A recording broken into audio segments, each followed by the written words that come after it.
Hola, ¿cómo están? Bienvenidos a Diálogo entre Hermanos. Estamos en este canal, tu canal, Rincón de Apologética Católica, ya con nuestro hermano Franz Hidalgo y con su perro de fondo que está saliendo en este programa, que se quiere hacer escuchar, quiere estar presente, quiere formar parte del programa del día de hoy. Y bueno, ¿por qué no? ¿Por qué no? Franz, ¿cómo estás? Gracias, Franco, me hiciste reír, de verdad. Es que no es uno, son dos perros, y lo que están demostrando es que no se metan conmigo así porque así, ¿verdad? Pero qué gusto saludarlos, Franco, a usted, a su familia, pero también a todos nuestros compañeros de Rincón de Apologética que nos acompañan a través de este su programa. Qué lindo, qué lindo. Qué lindo que es contar con tu presencia, qué lindo es poder dialogar de la fe con un hermano, algo que cada día se pone más difícil porque el mundo es como que se va, bueno, va absorbiendo todas las ocupaciones, bueno, esto ahora de esta pandemia, que lo único de lo que se habla hoy es de esta pandemia y de estas cosas. Y bueno, qué lindo es poder dialogar sobre la fe, dialogar sobre la fe. Hoy, Franz, para poder ubicar a la gente en el programa del día de hoy, eh, siempre hablamos de que en los comentarios nos dejen aquellas cosas que les gustaría que podamos abordar y demás. Bueno, en el programa pasado que estábamos hablando sobre esta cuestión de la iglesia visible y la iglesia espiritual, sobre la iglesia espiritual y la iglesia jerárquica, finalizamos la primera parte de lo que van a ser muchas partes, imagino yo, y un hermano o una hermana, no recuerdo bien, sugirió esta cuestión de abordar el primado de Pedro. El primado de Pedro. Yo mientras preparaba el programa, ya tenía todo armado, preguntas, todo desarrollado para preguntarte. El Señor, creo yo, me cambió todas las estructuras, porque bueno, hace un ratito nomás, 15 minutitos, todo lo que tenía armado, o la gran mayoría, a la basura. Surgen un montón de dudas y cuestiones que me gustaría dialogar, y esto nace de un recuerdo de programas pasados en donde profundizamos ahí nomás sobre el tema del tipo de estructura de gobierno, por decirlo así, que tiene Dios en esa estructura de rey. La gente estará diciendo, ¿qué está diciendo Franco? ¿A qué se está refiriendo? Mirá, mientras armaba, como te decía, las preguntas, me encontré con 1, 2, 3, 4, 5, 6 citas de Mateo. Podría ir a los distintos evangelios. Y me gustaría que hablemos de esto. Te lo digo así, Mateo 2:2. ¿Dónde está el rey de los judíos? Mateo 18:23. El reino de los cielos se parece a un rey que quiso arreglar las cuentas con sus servidores. Mateo 21:5. Mira que tu rey viene hacia ti humilde y montado sobre una asna. Mateo 22:2. El reino de los cielos se parece a un rey que celebraba las bodas de su hijo. Mateo 25:34. Entonces el rey dirá a los que tenga a su derecha y a los que tenga a su izquierda, ya todos conocen eso. Y la última cita, Mateo 27:11, donde Pilatos le dice a Jesús, ¿tú eres el rey de los judíos? Y Jesús le responde, tú lo dices. Franz, esta cuestión del rey, esta cuestión de estructura de gobierno, ¿por qué la quiero profundizar? Porque nosotros los latinos es como que entendemos qué significa esta estructura de gobierno. No, no, no, yo creo que ese es el problema precisamente, que nosotros estamos acostumbrados a vivir democracias y no conocemos lo que son las monarquías. Y cuando nos hablan de los reyes de España, de los reyes de Dinamarca, del rey, de la reina de Inglaterra, de todo lo que son en reinados de Europa, que es lo que más vemos, de lo que más nos llega, casi siempre son monarquías de lujo, o sea, que están ahí como un adorno, aunque suene feo, pero es la realidad. Ahora, ya si nos vamos a Medio Oriente, ahí hay otro tipo de monarquías donde los reyes sí son los que ejecutan. Me explico. Sí. Nosotros en Latinoamérica, las democracias, nombramos presidentes, nombramos, entre comillas, bueno, algunos dicen que los nombramos a golpes, pero bueno, en teoría nombramos a nuestros dirigentes, a nuestros gobernantes en los municipios, en los diferentes estados y en la presidencia. Y si no nos gusta, a los 4 años lo cambiamos. La monarquía no es así. Mira, aunque suene triste, la monarquía suena más a un sistema autoritario, donde un gobernante se instaló en el poder y manda y nadie lo va a sacar de ahí. Básicamente eso es la monarquía, sobre todo en la época de Jesús, donde el rey se instauraba casi siempre era por herencia. O sea, recordemos al rey David. El rey David lo sucede Salomón, que es el hijo de David, y a Salomón también. De Saúl, que es el primer rey de Israel, a David no hubo esa herencia, perdón. Pero recordemos que ya el hijo de Saúl había muerto tristemente, que era un gran amigo del rey David. Entonces, a David es nombrado por Dios, enviado del profeta Saúl, y las monarquías fungían así. El rey mandaba y usted cállese. O sea, lo que decía el rey se hacía y punto. No se cuestionaba. Para quitar a un rey tenía que ser muy malo, de tal manera que se formaba una rebelión para lograr quitarlo, pero ya toda una guerra, tristemente con bajas, pero mientras el rey estuviera ejerciendo razonablemente, ahí va quedado y lo que el rey decía, y dígame usted, ¿en cuál de nosotros los latinos conocemos eso? Yo no sé, tu opinión. No, de hecho, nosotros conocemos esta cuestión de la democracia, que bueno, que cada cual no solo opina lo que quiere, sino que ya se puede abusar y decir de las autoridades lo que se nos ocurra, ¿no? Sí, por dicha. Exacto.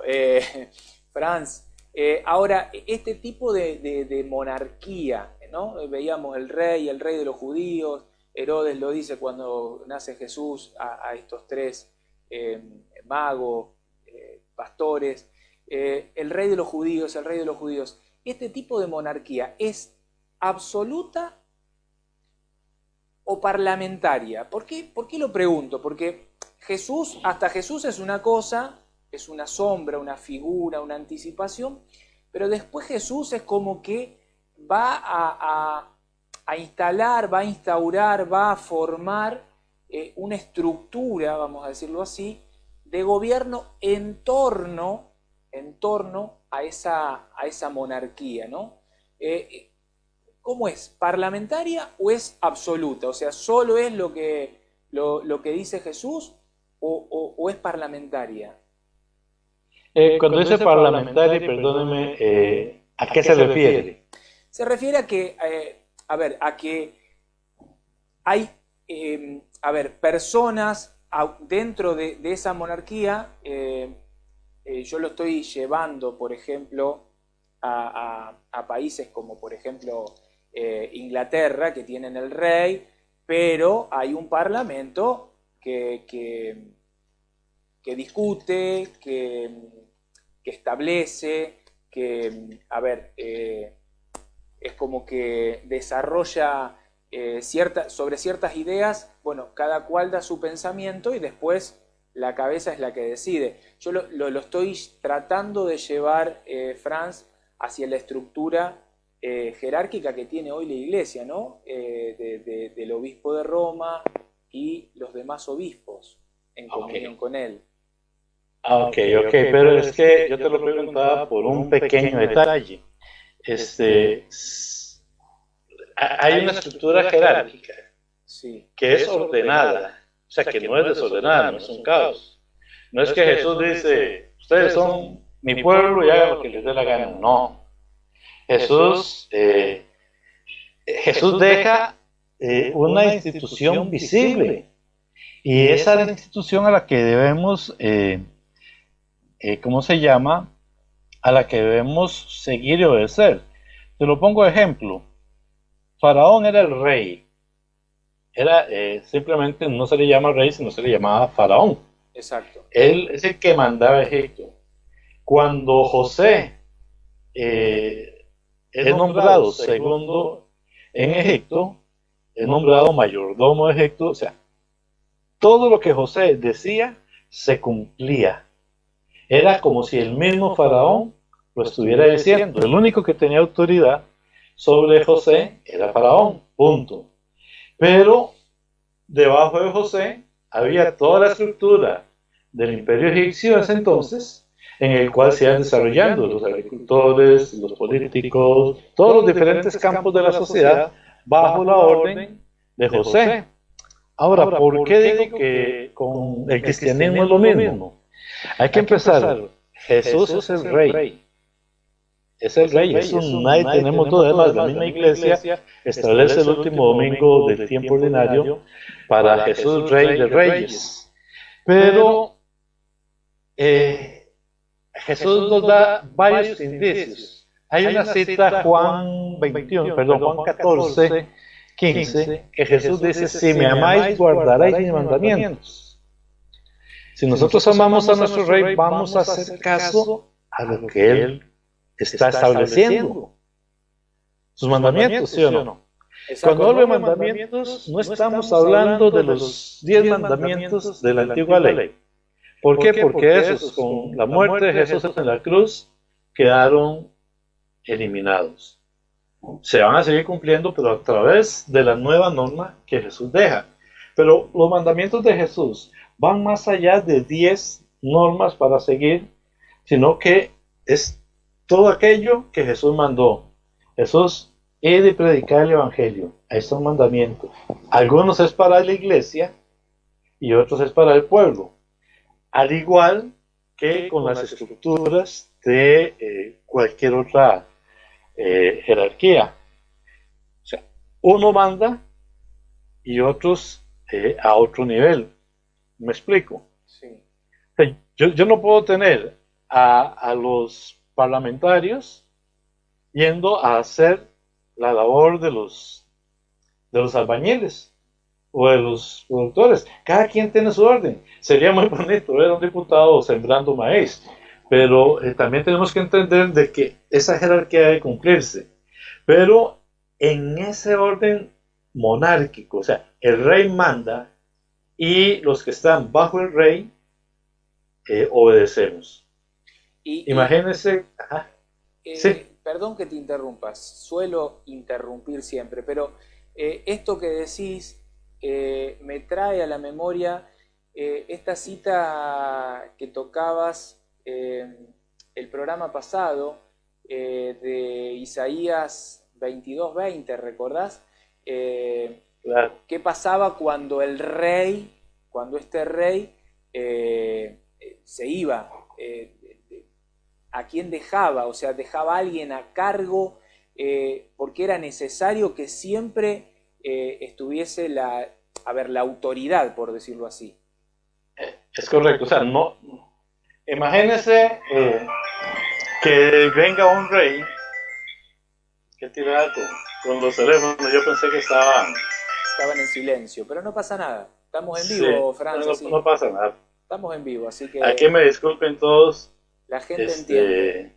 Tenemos nuestras tareas, nuestros trabajos, así que no pasa nada. Ok, le decía, el asunto va un poco más allá.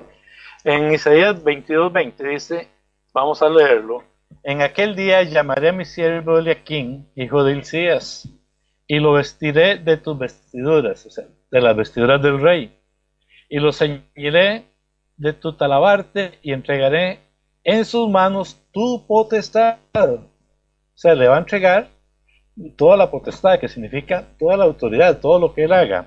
Claro. Y será padre al morador de Jerusalén y a la casa de Judá. O sea, no es cualquiera. El padre, el papá, manda sobre toda la casa. Por eso aquí lo dice muy claro: entregaré en sus manos tu potestad y será padre el morador de Jerusalén. Pero no se queda ahí. Viene la siguiente parte, en 22 propiamente. Y pondré la llave de la casa de David sobre su hombro, y abrirá y nadie cerrará, cerrará y nadie abrirá. ¿Qué es lo que sucede? Que el rey se va y va a dejar a alguien que va a tener la autoridad sobre todo Jerusalén, sobre la casa de Judá. Es prácticamente el mismo ejemplo que yo ponía hace unos instantes del faraón y José. Claro. O sea, el rey está dejando en su mayordomo, que no es el mayordomo de etiqueta con una bandeja de las películas, ¿verdad? No, es el que manda en la casa cuando el rey sale, cuando el rey no va a estar.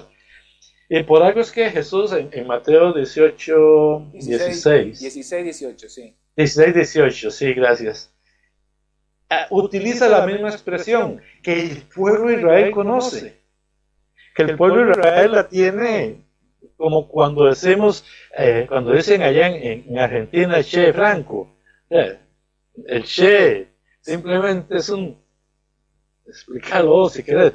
O sea, es una manera de expresión. Para ellos, el que le entregue las llaves es muy corriente. Por eso, cuando agarramos este pasaje de Mateo 16, 18 y lo traemos al actual, al presente, muchos hermanos, tristemente, que nunca quisieron averiguar para atrás, ven las llaves y seguro es para que cuando salgan cierren la puerta, o quién sabe qué se imaginan. Incluso uno les pregunta: mire, ¿qué pasó con las llaves cuando Pedro murió? No saben explicar nada, es que eso no está en la Biblia, y se pierden. Pero es muy claro que el rey, cuando sale, deja a alguien a cargo. Llámese mayordomo, como se utilizaba o se leía llamarse en el pueblo de Israel. Me acuerdo de la película Alain y tenía a Jafar, que era el segundo Amal, a cargo, los que han visto la película. Solo quiero como establecer ejemplos de qué pasaba cuando el rey no estaba. Alguien se queda. Y ese alguien manda igual que el rey. Y presto calladitos porque después feo, como decimos, ¿verdad? Exacto. Franco, pregunta de mí para ti. Sí. Y esa autoridad del rey la tiene actualmente. ¿Quién le da la autoridad al rey actual? Es una autoridad divina, es una autoridad terrenal.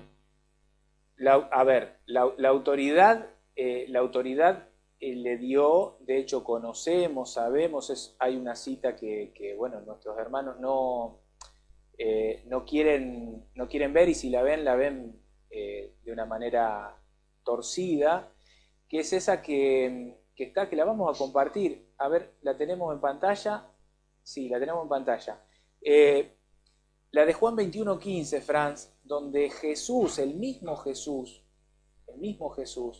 le dice a Pedro, y de hecho la palabra, yo estoy usando la traducción del libro del pueblo de Dios, pero imagino que tu Biblia Reina Valera dice lo mismo.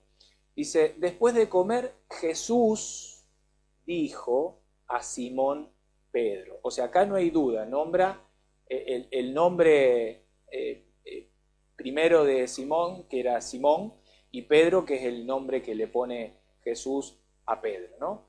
Simón, hijo de Juan, ¿me amas más que estos? Él responde: sí, Señor, tú sabes que te quiero. Jesús le dijo: apacienta mis corderos. O sea, si bien esto sigue y continúa y la gente lo está viendo en pantallas, que esto tres veces Jesús le va a decir le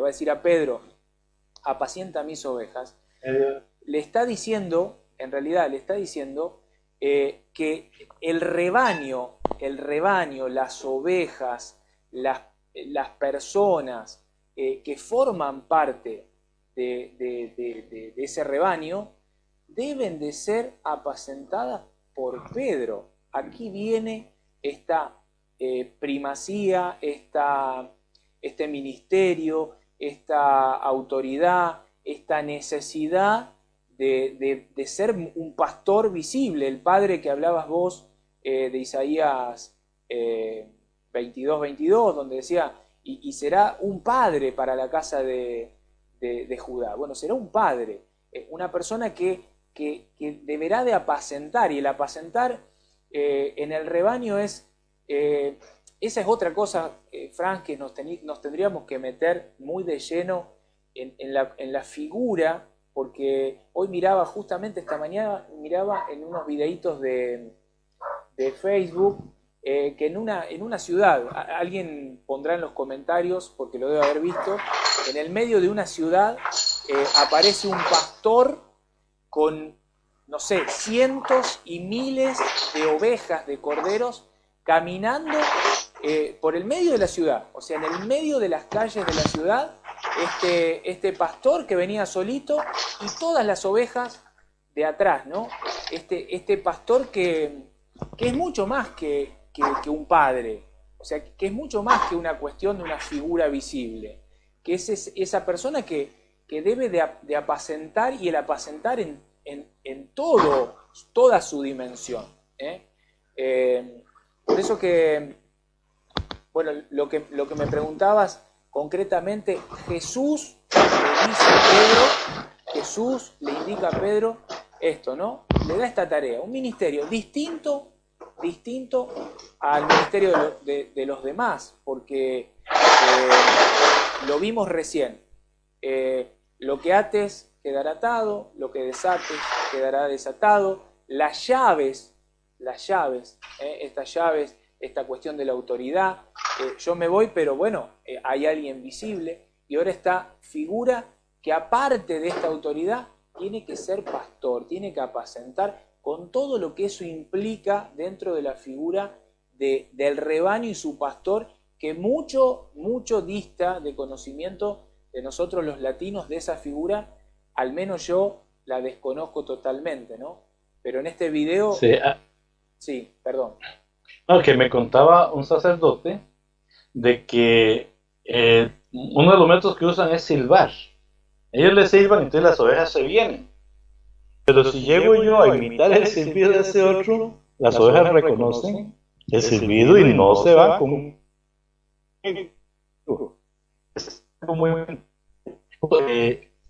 se está apacentando un solo y eso la gente a veces no lo quiere comprender. ¿Por qué? Porque no ha vivido la experiencia del pastor, por ejemplo. No ha vivido la experiencia del rey, como hablábamos hace un instante. Pero hay algo más, Franco. Recordemos Romanos 13, del 1 al 8. Sí. Que eso yo creo que nuestros hermanos no católicos no lo leen mucho. O lo leen muy deprisa. Voy a leerlo, si me permites. Sí. Todos deben someterse a las autoridades constituidas, porque no hay autoridad que no provenga de Dios, y las que existen han sido establecidas por Él. En consecuencia, el que se resiste a la autoridad se opone al orden establecido por Dios, atrayendo sobre sí la condenación. Los que hacen el bien no tienen nada que temer de los gobernantes, pero sí los que obran mal. Si no quieres sentir temor de la autoridad, obra bien y recibirás su elogio. Vea que esto va aplicando autoridades civiles como religiosas y, ¿por qué no?, algunas otras privadas. Ejemplo, instituciones como colegios, escuelas, ¿verdad? Continúo. Porque la autoridad es un instrumento de Dios para tu bien. Pero teme si haces mal, porque ella no ejerce en vano su poder, sino que está al servicio de Dios para hacer justicia y castigar al que obra mal. Por eso es necesario someterse a la autoridad, no por temor al castigo, sino por deber de conciencia. Y por eso también ustedes deben pagar impuestos. Los gobernantes, en efecto, son funcionarios al servicio de Dios, encargados de cumplir este oficio. Den cada uno lo que le corresponde, al que se le debe impuesto, impuesto, al que se le debe contribución, contribución, al que se dé respeto, respeto, y honor a quien le es debido. Que la única deuda con los demás sea la del amor mutuo. El que ama al prójimo ya cumplió toda la ley. Franco, es que es muy claro, y a veces nos pasa cuando los gobernantes llegan a imponernos esta serie de leyes. Y entonces uno a veces dice, pero Señor, ¿qué está pasando? ¿Por qué quiere? Es que si usted cumple su misión como cristiano, usted está evangelizando con su ejemplo. Pero si usted no cumple su misión como cristiano, usted está causando desorden. ¿Por qué digo esto? Cuando nosotros le llamamos a nuestros hermanos no católicos protestantes, es porque están protestando. Protestan de todo. En vez de atenerse a la autoridad y cumplir a como es debido, no, yo no estoy de acuerdo, me voy, eso no me mandan. Primero, hacer caso a Dios que a los hombres. Pero para eso Dios dejó esta jerarquía, esta estructura, que es muy hermosa, muy grande, para que no haya tantos enredos. Y alguno viene mal. Tantos santos en la historia. A mí el que más me encanta es San Francisco de Asís. Cómo Dios lo manda a reconstruir su iglesia, entonces se da con un martillo y unos serruchos a ver cómo arregla la iglesia y dice, no, eso no es lo que queremos. Y San Francisco de Asís no se va de la iglesia, hace una parte como hizo Lutero. San Francisco de Asís, dentro de la iglesia, luchó para que la iglesia retomara la guía del amor de Dios, que es lo que Dios quería. Y al final lo logró y logró muchas cosas más. ¿Por qué? Porque es cierto, hay que obedecer primero a Dios que a los hombres. Pero a Dios se obedece a través de su iglesia, no a través de la Biblia. Porque entonces los primeros 300 años, ¿a través de qué le obedecía? A Dios, ¿verdad? Verdad. Franz, a mí me gustaría, ya que estamos hablando del primado de Pedro y bueno, nos hemos metido muy poquito en la figura de Pedro, yo tengo una duda como para consultarte, que no la habíamos estipulado, pero que lo podemos tocar. En Mateo 16, 18, Jesús le da expresamente a Pedro la autoridad de atar y desatar, y le da las llaves, y bueno, y le dice que va a edificar en su figura la iglesia, ¿no? Pero después, 2 capítulos más tarde, en Mateo 18, 18, Jesús ya habla a sus apóstoles. Está Pedro y están los demás. Y a ellos también les dice esta cuestión de atar y desatar. ¿Cómo es la estructura de poderes, vamos a decirlo así, jerárquica, la autoridad jerárquica de esa iglesia? Esta pregunta es en torno a lo que te hablaba antes, ¿no? De lo parlamentario, de lo de legislar, de lo de lo de gobernar. Es que siempre, Franco, y usted lo sabe mejor que yo quizás, hay que ubicarnos en el contexto. En Mateo 18, 18, Jesús está hablando a todos los apóstoles.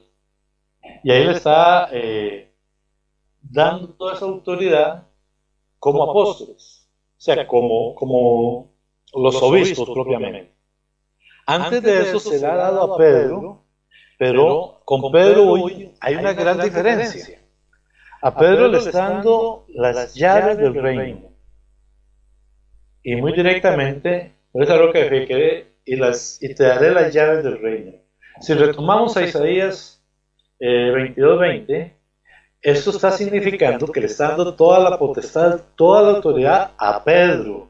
Como bien vos dijiste posteriormente, cuando manda a apacentar en Juan 21, cuando manda a apacentar, y por 3 veces, como diciendo, me negaste 3 veces te voy a repetir que tú eres el primero, a pesar de haberme negado. Y entonces aquí ya se la está dando para el obispo y para los sacerdotes. Esa autoridad de perdonar pecados, si usted va un poquito para atrás, está hablando de varias autoridades. Dice en el 16, perdón, Ya me perdí. Mateo Ahí 18. está hablando de cuando 18 y 18, de cierto digo que todo lo que atéis será atado lo que desatéis en la tierra. Y está hablando de esa autoridad que se le da a los apóstoles. Pero la de Pedro fue muy específica, fue muy directa y fue delante de todos los demás. Como en el pasaje de apacentar las ovejas, también se lo dice delante de todo lo demás. Y hay un pasaje, yo no sé si usted lo tiene a mano, a mí se me olvidan las citas mucho, Sí, ¿cuál sería? donde Jesús le dice a Pedro que él va a orar por Pedro para que cuando regrese. Lucas 22:31. Lucas 22:31. Imagínense qué pueden sentir los demás compañeros de él. Pero ¿por qué ora por Pedro y por nosotros? Porque no se lo está diciendo ya aparte, Pedro, voy a orar por ti. No, él se lo está diciendo delante de los compañeros. Dijo también el Señor: Simón, Simón, he aquí que Satanás os ha pedido para zarandearos como a trigo. Para zarandearos a todos. Pero yo he rogado por ti que tu fe no falte, y tú, una vez vuelto, confirme a tus hermanos. Imagínense, se le está diciendo a Pedro estando todos ahí. Pero Señor, ¿por qué no oras por todos nosotros? ¿Por qué solo por Pedro? Porque Pedro es el que tiene la potestad, Pedro es el que tiene la autoridad que Jesús. Él es el que va a confirmar a los demás. En eso lo podemos ver en muchos pasajes, Franco. Hay momentos en que Jesús le habla solo a los apóstoles. Y hay momentos en que le habla a apóstoles y discípulos. Y hay momentos en que le habla a toda la plebe. Sermón del monte. Se lo dijo a todo el mundo. Inclusive el capítulo 6 de Juan está hablándole a todo el mundo. Y vea cómo se le van. Y a los discípulos le preguntan: ¿y ustedes? No, Señor. Hay momentos en que se habla. Aquí, en este pasaje de Lucas, está hablando a los discípulos. En Mateo 16:18 está hablándole a Pedro delante de los discípulos. Para que quede claro, para que nadie tenga duda de qué es el asunto, de quién es el que manda. Ya, ¿por qué no le reclamaron a Jesús que por qué escogió a Judas, que era un ladrón, para manejar la bolsa? ¿Y por qué no escogió mejor a Mateo, que tenía experiencia en las finanzas y que ya estaba convertido, ya no iba a robar? Ya, no, los planes de Dios son diferentes. Pedro, un pescador, una persona en teoría con muy poca preparación, una persona que tosca, y a este lo pone. Es ¿cómo se dice? Cuando hay una descarga eléctrica a tierra, ¿verdad? Si era Pedro, una persona que no pensaba: Jesús, si eres tú, mándame ir a ti. Y se dice: ven, y se tira Pedro. Y cuando vas caminando en las aguas, te queda pensando: pero uno no puede caminar en las aguas. Pero Pedro se fue, no le importó. Así era Pedro, y a ese Pedro es el que Jesús nombra. Por eso que hay otro pasaje que Pablo dice que él regañó a Pedro. Y entonces muchos me dicen: al Papa lo regaña. Sí, es que, ay Diosito, cuando la gente no quiere entender, busca cualquier pretexto. Pedro era autoridad, pero el consejo de obispos eran los apóstoles, y entre todos tomaban decisiones. El que uno se equivocara no daba para que no se le llamara la atención. ¿Acaso dice que Pedro se desquitó con Pablo? No. ¿Por qué? Porque Pedro recibió la amonestación con todo el amor. Y sí, me equivoqué. Era jefe, sí, me equivoqué, porque el Papa, el que está en la primacía de la Iglesia, es un ser humano, y no se va a equivocar cuando hable de asuntos de fe, pero como ser humano se equivoca. Y hoy el Papa se puede equivocar. Perdona, ¿sí? Franz, qué interesante todo lo que me vas contando, lo que vamos aprendiendo, ¿no? Juntos. Cómo esta figura, ¿no? Estas distintas figuras, la de Pedro y la de los apóstoles, cómo se ve hoy, por ejemplo, a lo largo de la historia, cómo se ve reflejada en la iglesia, ¿no? por ejemplo, en los sínodos, en donde está el obispo de Roma y los obispos en comunión con el obispo de Roma. Esta cuestión de la jerarquía, tal cual como la vemos expresada en estas citas, en estos versos que acabamos de compartir. A Pedro podés atar y desatar y la llave. O sea, vos sos la primera cabeza, la primera piedra visible. Y después a los otros que estaban junto con Pedro también les da la posibilidad de atar y de desatar, también esa autoridad para tomar decisiones, para decidir. ¿Y cómo lo vemos reflejado a lo largo de la historia en estos sínodos, en concilios? Qué interesante qué riqueza que tenemos en la iglesia. Es que es increíble, ¿ve? Hay muchos casos. Se habla de que el primer concilio de la iglesia es el concilio de Jerusalén, que lo podemos ver en Hechos 15. Pero yo voy a echarme un poco para atrás. Voy a echarme, aun cuando la iglesia esperaba el Espíritu Santo, en Hechos 1.15. Lo vamos a compartir en pantalla. Mientras vos vas hablando, voy a compartir en pantalla porque esta cita a mí me gusta mucho y me parece muy interesante porque esto habla de qué pasa, que esta sería la próxima pregunta. ¿Qué pasa cuando muere Pedro? O sea, eso se terminó. Me parece que acá podés englobar dos cosas en una, Franz. Yo lo comparto en pantalla y habla tranquilamente, léela y habla en función de esta cita a tu gusto. Sí, en Hechos 1.15 vamos a establecer el contexto. Jesús ya subió al cielo y los apóstoles regresan a Jerusalén, porque recordemos que el ángel le dijo, esperen a Jerusalén a que vuelva. Sí, a que venga la promesa del Padre, a recibir. A que venga la promesa del Padre. Entonces volvieron a Jerusalén desde el monte que se llama el Olivar, el cual está cerca de Jerusalén, ese es el verso 12. Entrados subieron a lo alto, todos perseveraban unánimes en oración y entramos al 15. Bueno, con María, con mujeres y María. Eso es que me gusta echarle a María. ¿Y por qué María no fue la jefa? Porque María no es la jefa, punto. El jefe fue Pedro. Y viene el 15. O sea, ya estaban en Jerusalén esperando. En aquellos días Pedro se levantó en medio de los hermanos y los reunidos, que eran como 120 en número, y dijo: varones hermanos, era necesario que se cumpliese la escritura en que el Espíritu Santo habló antes por boca de David acerca de Judas, que fue guía de los que prendieron. O sea, aquí Pedro va a decir, y vea que no están solo los 12, bueno, los 11, porque ya Judas está muerto. Estaban unos 120 hermanos. Y Pedro es el que se levanta, y Pedro es el que propone que hay que sustituir a Judas.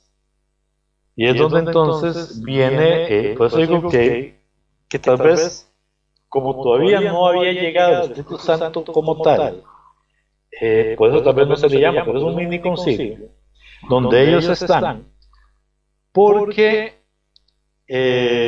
más adelante, en el verso 23 dice, señalaron a dos, a José, llamado Barsabás, que tenía por sobrenombre Justo, y a Matías. Y orando dijeron, tú, Señor, que conoces los corazones de todos, muestra cuál de esos dos has escogido.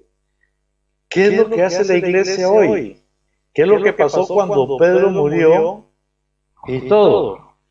La iglesia junta a través del colegio cardenalicio, que son estos 11 apóstoles más los otros que son llamados ahí, 120, oran y le piden a Dios la guía, y Dios les ilumina quién es el que va a ser elegido. Y eligieron a Matías. Cuando Pedro murió, esto mismo hicieron los apóstoles que estaban vivos, más los sustitutos o los representantes de los apóstoles. Y así se siguió dando. Ahora, ¿qué pasa? Imagínense que haya que empezar a seguir todo lo que sucedió cada vez que se murió un apóstol. Este libro pasaría a ser grandísimo. Es que la Biblia solamente pone el ejemplo para saber que luego sigue. Además, la iglesia no se quedó en Jerusalén. Esto era el principio. La iglesia empezó a extenderse.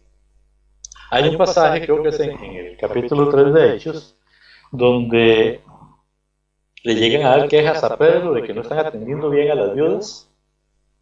¿Vos lo tenés a mano? Lo tengo, lo puedo compartir, era el de los diáconos, el que le impone las manos a los diáconos. Sí. Estamos hablando de eso, ¿no? Sí, es un... Que le llegan a decir que las viudas no están. A ver, sí, acá lo tengo, te lo puedo leer. Hechos 6, me parece. Ok. Versículo 1, dice, en aquellos días, como el número de discípulos aumentaba, los helenistas comenzaron a murmurar contra los hebreos porque se desatendían a sus viudas en la distribución diaria de los alimentos. Entonces los 12 convocaron a todos los discípulos y les dijeron, no es justo que descuidemos el ministerio de la palabra de Dios para ocuparnos de servir las mesas. Es preferible, hermanos, que busquen entre ustedes a 7 hombres de buena fama, llenos del Espíritu Santo y de sabiduría, y nosotros les encargaremos esta tarea. De esa manera podremos dedicarnos a la oración y al ministerio de la palabra. La asamblea aprobó esta propuesta. Y eligieron a Esteban, hombre lleno de fe y del Espíritu Santo, a Felipe y a Prócoro, a Nicanor y a Timón, a Pármenas y a Nicolás, prosélito de Antioquía. Los presentaron a los apóstoles y estos, después de orar, les impusieron las manos. Palabra de Dios. Te alabamos, Señor. Pero faltó el séptimo. Y crecía la palabra del Señor y el número de los discípulos se multiplicaba grandemente en Jerusalén. También muchos de los sacerdotes obedecían a la ley. ¿Sabes qué interesante? La iglesia empezó a crecer. Ya no eran 12 ni 120. Decía en Hechos 2, en el famoso discurso de Pedro, que se añadieron unos 3,000 y que Dios iba añadiendo más a su iglesia. Ahora salen de Jerusalén y se van por el resto del mundo conocido por ellos. El norte de África, el sur de Europa, un poco el Asia oriental. Y entonces, imagínate que se ponga a decir que es que allá se murió, hay que mandar uno allá. No, ya la iglesia se había organizado, había crecido, y entonces, en los lugares donde un apóstol moría, podía ser sustituido por otro inmediatamente, de acuerdo a toda esta guía del Espíritu Santo que estamos viendo a partir de Hechos 1:15 en adelante. Franz, tengo algo de San Ireneo de Lyon, padre de la patrística, hacia el año 100, 200, que dice algo que va, mientras vos hablabas yo lo estaba leyendo y va en orden a lo que decías, ¿no? Escuchá, lo voy a poner en pantalla y lo voy a leer. Dice, pero sería muy largo en un volumen como este enumerar las sucesiones de todas las iglesias. Nos limitaremos a la iglesia más grande, más antigua y mejor conocida por todos, fundada y establecida en Roma por los 2 gloriosísimos apóstoles Pedro y Pablo, demostrando que la tradición que tiene recibida de los apóstoles y la fe que han anunciado los hombres han llegado hasta nosotros por sucesiones de obispos.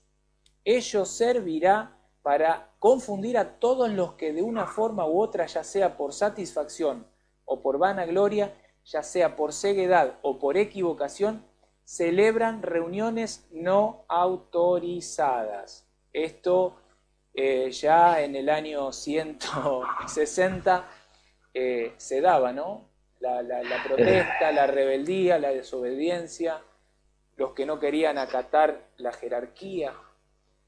Y es que hay muchas cosas que la gente no sabe, porque no estudia, porque no lee, porque no le gusta formarse y porque la Biblia es lo único que yo ocupo, falso. Por ejemplo, no viene el caso, pero le voy a contar. Después de que Cristo murió, usted sabía que hubieron más de uno que se hicieron llamar el Mesías y más de uno que se hicieron llamar Jesús para aplicar. Obviamente eso no está en la Biblia. ¿Por qué? Porque los apóstoles ya sabían que eran falsos Jesús y para qué iban a hacerle propaganda a un anticristo, un falso maestro.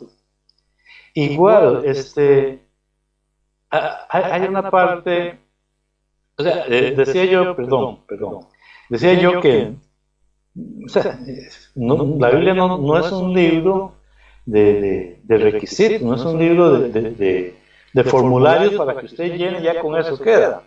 Cuando hablamos de la famosa frase, cree en el Señor Jesucristo y serás salvo, se lo está mandando a la iglesia de Roma, la más grande y la más bella de ese sanguineo, como fue, pero se lo está mandando a los cristianos ya convertidos. Entonces, ¿para qué repetir lo que según ellos decían? No. La jerarquía se armó por eso. Imagínense, hay algo muy bello, y lo vimos hace poco en el Rincón de Apologética con el Apocalipsis, donde Juan le escribe a las 7 iglesias. Entonces, cuando uno se fija dónde están ubicadas las 7 iglesias, es una misma zona, como si fuera la misma, una diócesis en la cual Juan, como obispo, dirigía las 7 iglesias. Otro ejemplo, Pablo dice que subió a Jerusalén para verificar que lo que él estaba predicando era correcto. Y tú sabes, Franco, que la iglesia hace eso.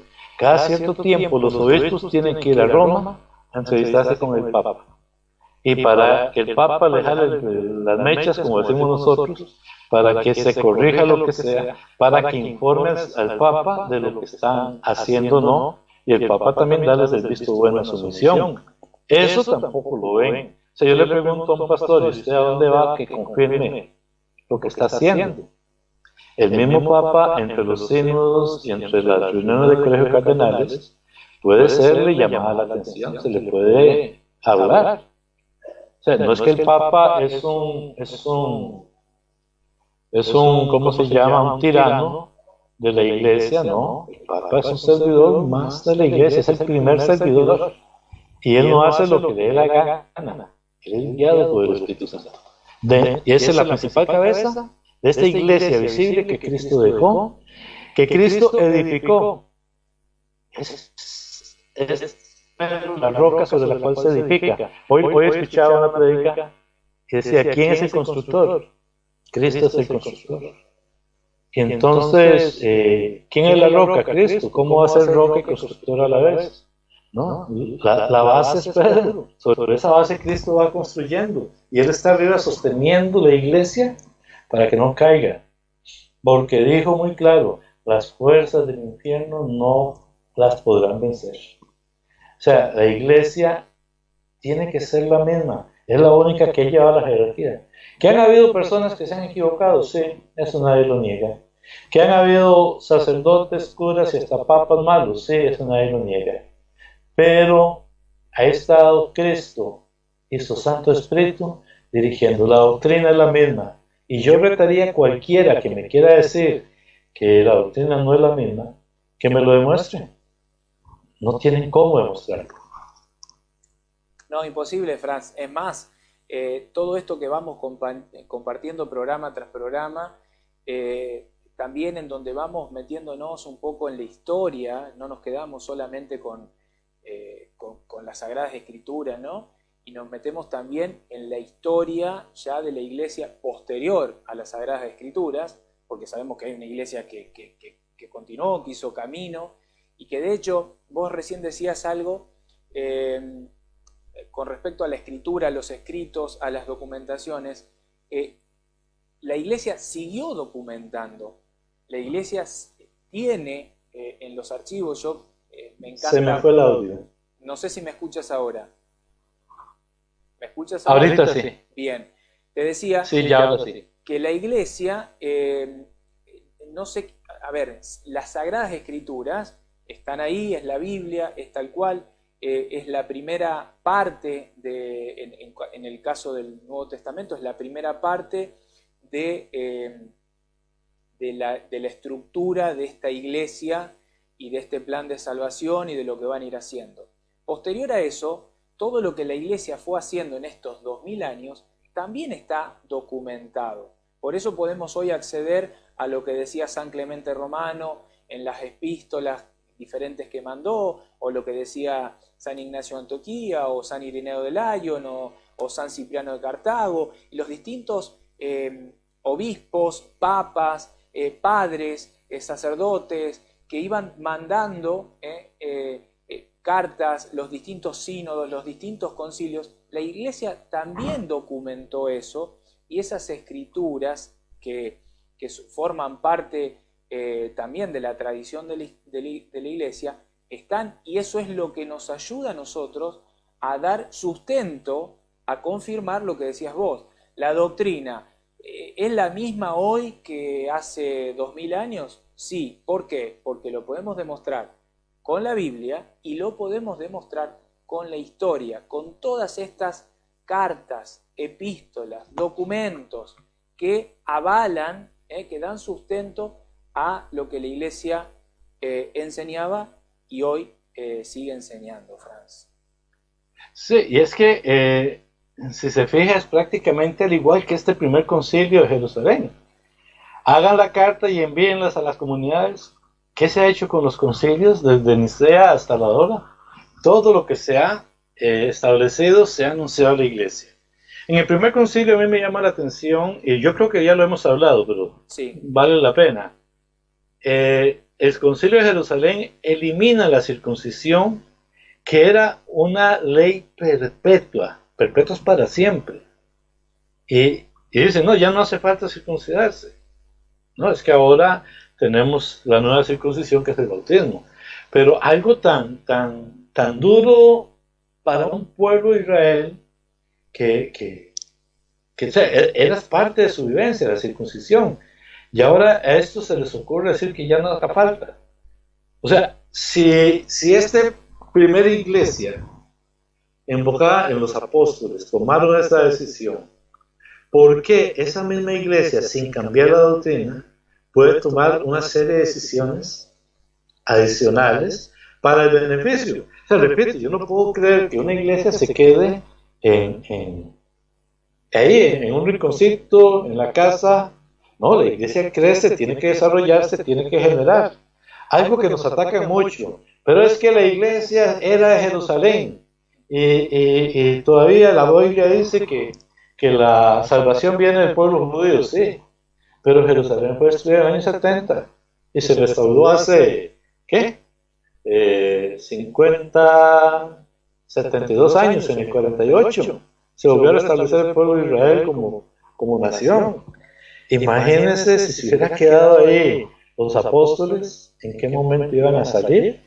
¿O iban a ser masacrados cuando se destruyó la ciudad de Jerusalén? O sea, la iglesia no podía quedarse, iba a extenderse. O sea, el mandato es ir a todo el mundo, a todas las criaturas, y prediquen el evangelio. Ya simplemente su sede está en el sitio donde mejor podía, en la capital del mundo en ese entonces, en Roma, que no es la Roma actual. Era un imperio romano muy diferente a la Roma actual, porque Jerusalén iba a ser destruida. Y eso también muchas veces la gente que ataca a la iglesia no se fija en esos detalles. Sí, de hecho, Franz, lo que decías de Hechos 15, ¿no? de lo que es considerado el primer concilio de Jerusalén, yo muchas veces le he preguntado, a ver, nosotros y nuestros hermanos separados bien saben que la iglesia de Jesucristo es la iglesia católica, pero bueno, hay como una resistencia, porque dar la mano a que la iglesia verdadera es la iglesia católica sería, un problema para ellos, un dolor de cabeza. Pero yo veo que todos sabemos que la iglesia católica es la iglesia fundada por Jesucristo. Esta iglesia que, como decías recién, toma una decisión una decisión de abolir algo que estaba escrito, que estaba como ley y precepto eterno, y más de una vez yo le he preguntado, hermanos, ¿dónde está la cita que Pedro y el colegio apostólico y los sacerdotes, los presbíteros, usaron para tomar semejante decisión? Porque, o sea, yo me imagino un protestante de esa época diciendo, ustedes, ¿qué están haciendo? O sea, ¿de dónde sacan que ahora la circuncisión no va más? O sea, ¿de dónde sacan? Eso no está en la Biblia. No está en la Biblia. ¿Cómo van a tomar semejante decisión? Y sin embargo, ellos sabiendo que tenían el poder dado por Jesucristo de atar y de desatar, toman esa decisión, se documenta, se narra una carta, se eligen a 2 personas para mandarlos, con esa carta que está en ese capítulo concretamente, para decir, bueno, nosotros y el Espíritu Santo hemos decidido, o sea, no poner más cargas a ustedes. Desde ahora es esto, y queda establecido. Sí. Y algunos hasta da la impresión como que les permite algunos pecadillos. No estoy diciendo que lo es, ¿verdad? Pero sí, con que... ¿Cómo es que decía? Estaba buscándola.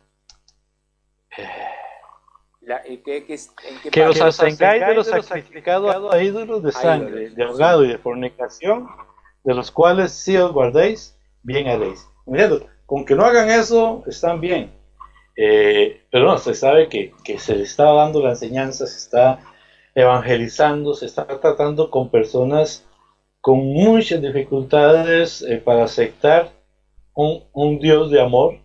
Recordemos que la mayoría de los dioses en ese entonces eran dioses, se lo voy a poner así, yo no sé si vos conoces algo de la mitología griega o la mitología romana. Muy poco. Eran dioses muy hechos a las necesidades, entre comillas, de la gente. Entonces estaba Zeus o Júpiter, el dios superpoderoso, pero teníamos a Marte, un dios de la guerra, o sea que podía hacer la guerra.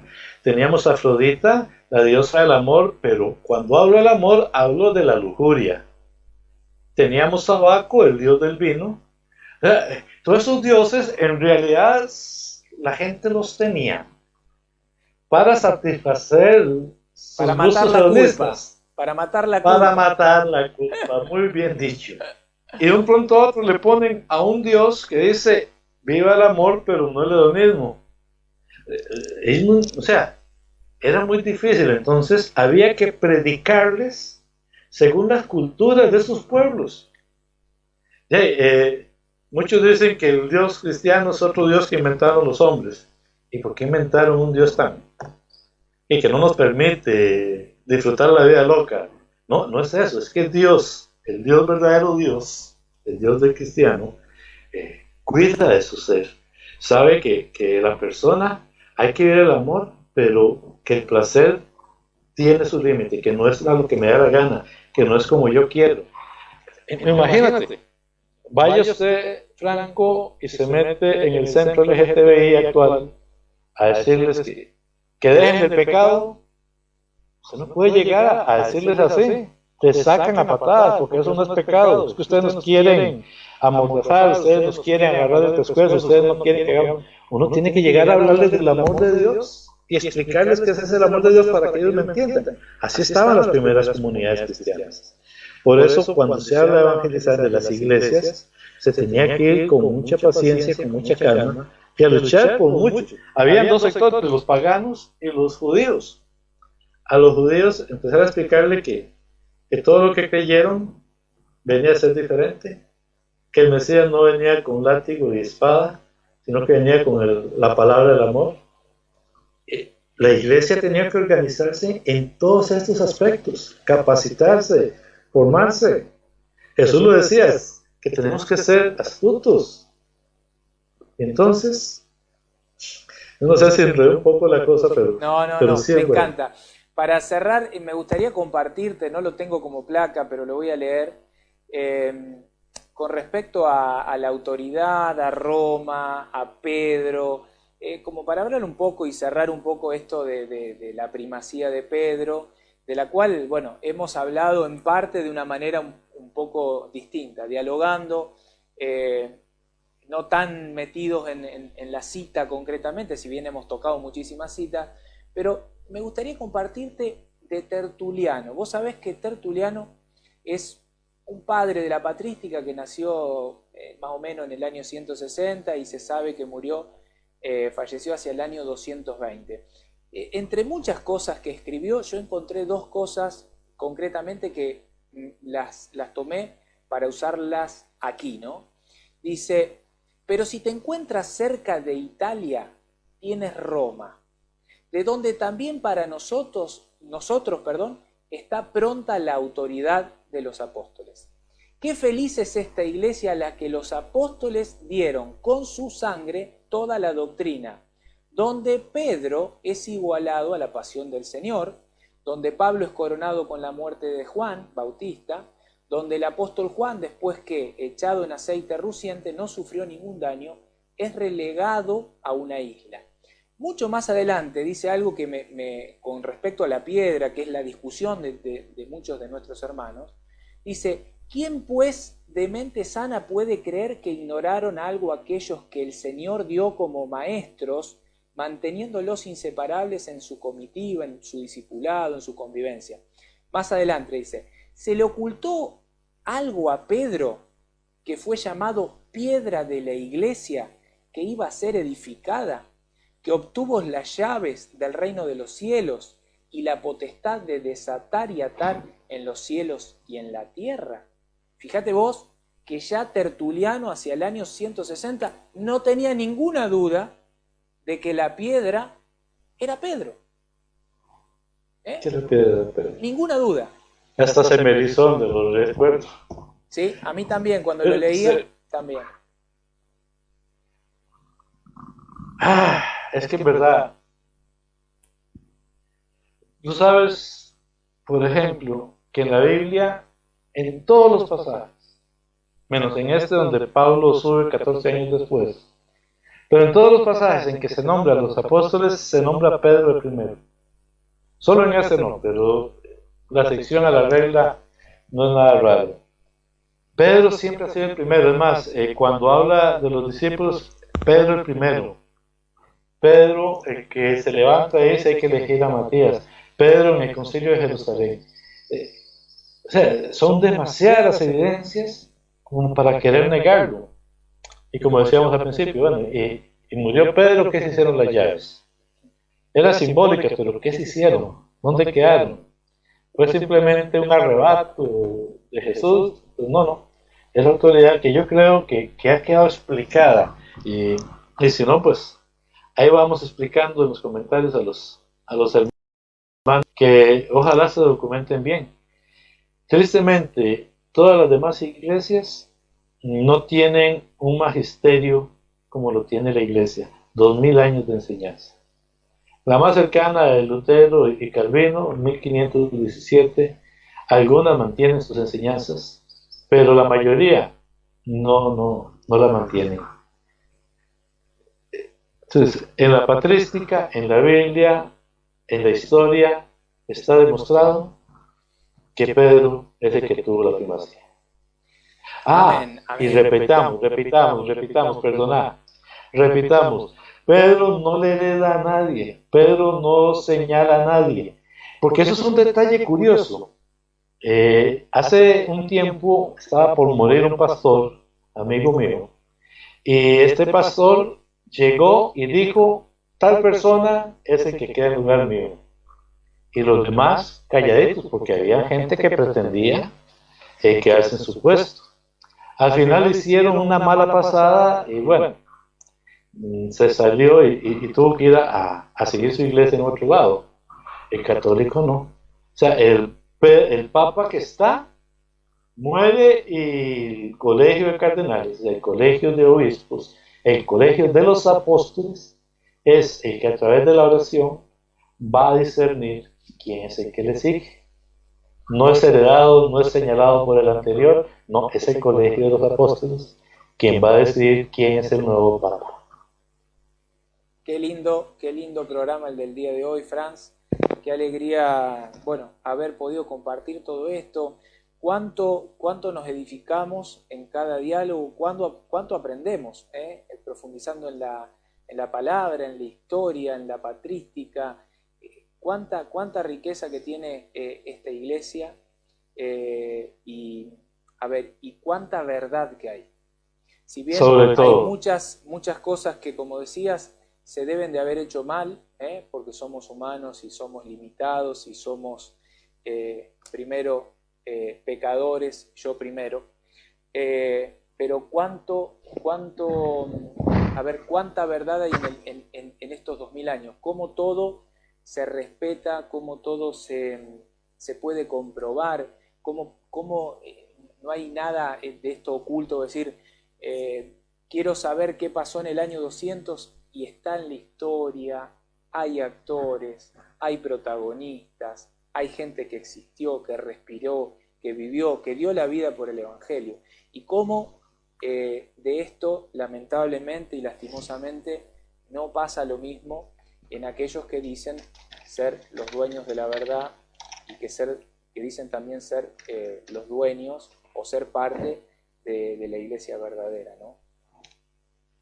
Sí, un último detalle sobre eso que decías y que yo antes lo dije, de que hubieron sacerdotes, papas y curas y obispos malos, pero Jesús lo avisó. Es que esto es lo que no quieren entender, porque muchos dicen, es que por sus frutos lo conocerás, sí, pero Jesús avisó. En la parábola del trigo y la cizaña, Mateo 13, 24 al 30, ya no podemos sacar el trigo porque podemos, no podemos sacar la cizaña porque podemos arrastrar el trigo. ¿Qué es lo que han hecho la Reforma protestante de Lutero? Trataron de sacar la cizaña y se llevaron un montón de trigo. Por eso es que Jesús decía, no, déjenlos, no podemos sacar el trigo. Y ya cuando llegue el fin de los tiempos, llegará el segador y apartará. Sabemos que van a haber, hay y posiblemente van a haber sacerdotes que tristemente no estén ajustados al amor de Dios, a la doctrina tienen que estarlo. Y bueno, oremos por ellos, ahí van a estar. O sea, porque haya personas malas no significa que la iglesia dejó de ser santa, porque la iglesia es santa, porque Jesús, su fundador, es el santo de los santos. Amén. ¿De acuerdo? Amén. Hermano Franz, bueno, te agradezco desde aquí, desde Argentina, que me des siempre este espacio, este tiempo, que nos brindes esta enseñanza, este diálogo, este compartir entre hermanos, que tanto bien me hace y creo que tanto bien le hace a aquellas personas que quieren aprender y edificarse en la verdad. Te dejo un gran abrazo, no sé si querés agregar algo. Sí, primero que nada, disculparme por mi mala crianza, mi cafecito. Hacemos el diálogo cuando yo me toca el café, yo no lo perdono, entonces que me perdonen ustedes la mala crianza. Yo me lo tomé antes. Después, mirá, me lo tomé antes. No, yo sí me lo tomo. Entonces, que me disculpen, es parte de mi tradición en Costa Rica y yo la vivo y la disfruto.